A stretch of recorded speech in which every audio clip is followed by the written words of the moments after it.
अस्सलाम वालेकुम दोस्तों।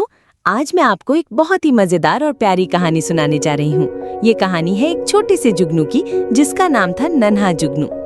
जुगनू एक बहुत ही प्यारे से शहर में रहता था।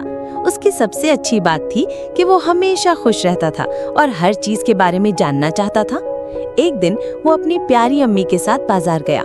बाजार में बहुत सारी दुकानें थी और रंग बिरंगे लोग थे, सब्जियां, खिलौने, कपड़े। लेकिन जुगनू की नजर एक छोटी सी दुकान पर पड़ी।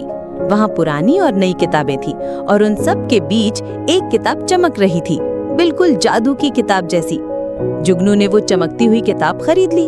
जब वो घर आया तो उसने किताब खोली। उसके अंदर बहुत ही खूबसूरत तस्वीरें और प्यारी प्यारी कहानियां थी। जब भी जुगनू कोई नई कहानी पढ़ता, उसकी चमक थोड़ी और बढ़ जाती थी। उसके अंदर खुशी और भी ज्यादा आ जाती थी। एक दिन स्कूल में साइंस कंपटीशन था।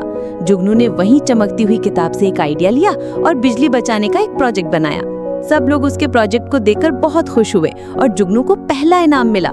उस दिन जुगनू को समझ आया कि वो किताब सिर्फ चमकती नहीं थी, बल्कि उसमें इल्म यानी नॉलेज की रोशनी थी। और जब हम इल्म हासिल करते हैं तो हम भी खुद में चमकने लगते हैं। तब से जुगनू ने फैसला किया कि वो हमेशा पढ़ाई करेगा और सबको इल्म की रोशनी बांटेगा। इसीलिए उसका नाम नन्हा उस्ताद पड़ा। तो दोस्तों, कहानी का सबक ये है कि इल्म ही असल चमक है। अगर हम पढ़ाई करेंगे तो हम भी हमेशा चमकते रहेंगे। अगली बार फिर मिलेंगे, तब तक के लिए बाय बाय।